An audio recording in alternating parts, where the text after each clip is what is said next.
Everyone around Lego City was happy, going about their day-to-day activities, until...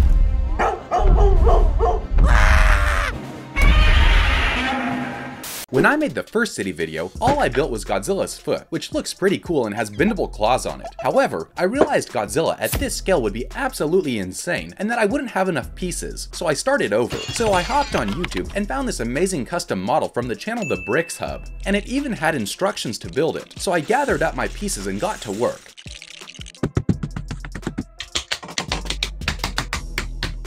I customized a couple of the segments like the head, but overall, I didn't change much. So big shout out to the Bricks Hub for this awesome model. It has bendable arms and legs with joints in the ankles, knees, and hips. Down the tail, there are a ton of huge spikes and other details. These different elements allow you to pose Godzilla in a lot of different ways, but let's get back to the story. As Godzilla thundered into the city, panic took hold of the citizens. They stampeded down the sidewalks, trying to escape. Cars honked and screeched, desperate to flee, but some weren't that lucky.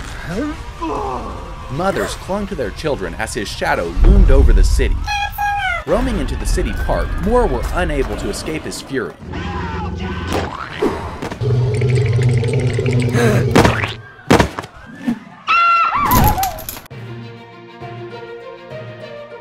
Breaking news this evening from our live emergency coverage team. A reptilian beast is destroying Lego City. Block Baxter is live on the scene. Block, can you give us an update? Thank you, Michael. As you can see behind me, the monster is wreaking absolute havoc. Buildings are in rubble, and there's no telling how many have been injured or worse in the attack. The strength of the monster is unlike any living creature, and right now, the rampage shows no signs of stopping anytime soon.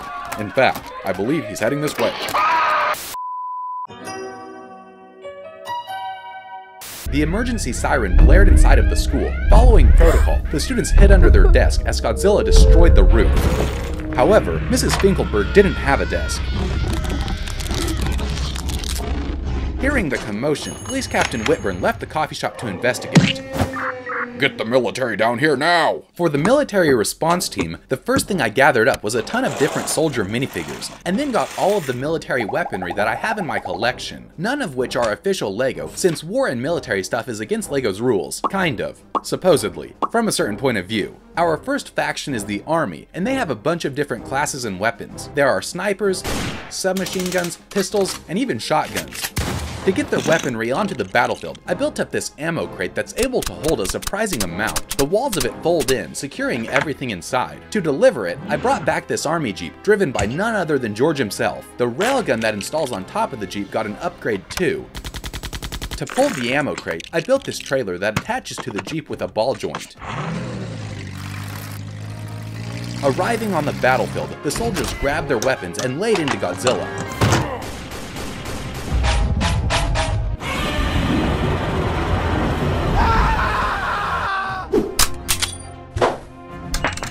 But their weapons couldn't pierce the monster's hide. Crawling out from under the wreckage, George barely survived. To increase the firepower, we'll try an airstrike with this fighter plane from Lego Indiana Jones. The set comes with some cool stickers, as well as some interesting parts, like this stud on a bent bar for the engines, and this piece that is usually a boat oar that is used for the plane's propellers. It also has built-in guns. First try. The final product looks really good and is different compared to regular Lego City planes. Plus, it comes with Indiana Jones.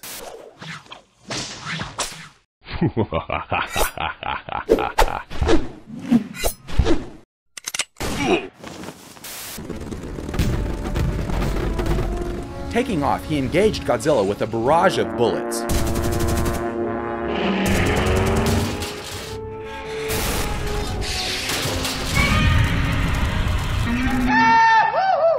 With the plane ripped in half, we'll need something sturdier. And what's sturdier than a tank? I started by collecting a bunch of tread pieces that I wrapped around these gears, allowing it to move. Then I built up the outside of the tank to give it an armored plated look. For the turret on top of it, I used round pieces, as well as this hinge piece that allows it to aim up and down. It has a full interior for two minifigures. They use these goggles to see what's going on outside. One of them is the driver, and the other is the gunner. Target acquired. Approach initiated.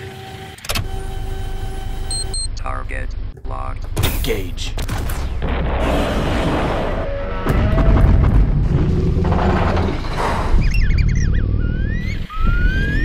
With the loss of troops and vehicles, the military decided to send in the Black Ops Squad, the most highly trained faction of the entire army. To start their reconnaissance mission, they established a water team to infiltrate the battlefield through the Lego City Lake.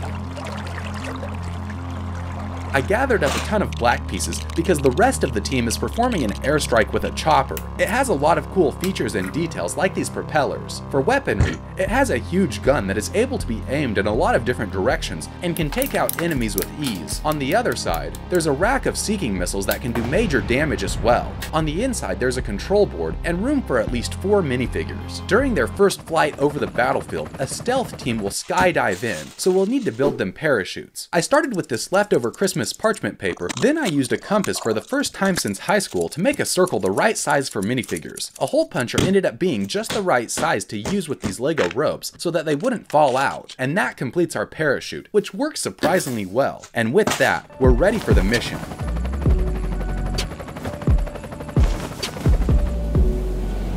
Landing on the local diner across the city, they were able to pinpoint some of his weak spots.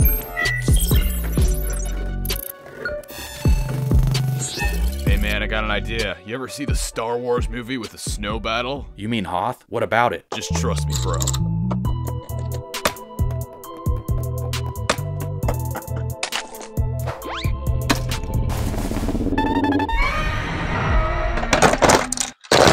Even though Godzilla had fallen over, he wasn't out of the fight yet. Waiting for just the right moment, Godzilla swung.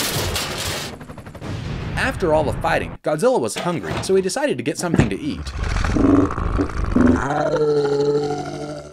Sir, our ice cream machine is actually out of order right now. Is there anything else I can get you?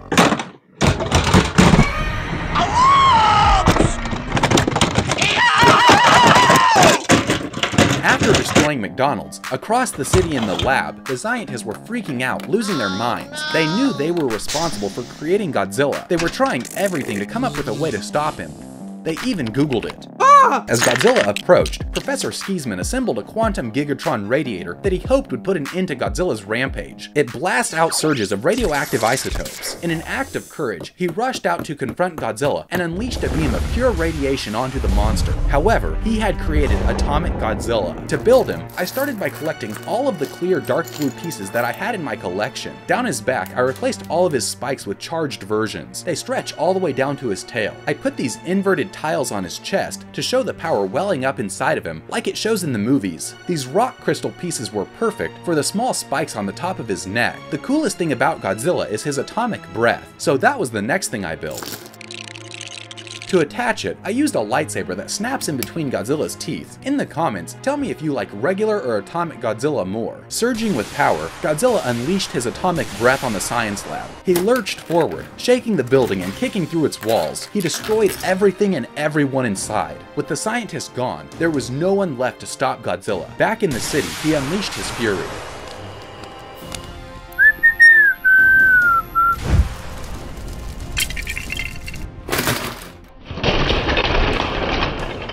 However, since he wasn't in the lab, Professor Skeesman survived. He ran across town to his underground bunker. He had built it years ago in case of nuclear fallout from his radioactive experiments. Opening the bunker's hatch door, he dove in.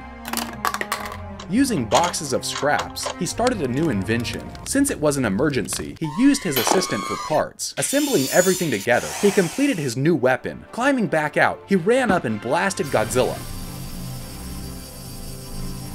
He had created a nuclear shrink ray. With Godzilla vanquished, the citizens of Lego City could once again live in peace as they began the rebuilding process that would put their lives back together. Thanks for watching, everyone. This video made me feel like Andy from Toy Story. See you later.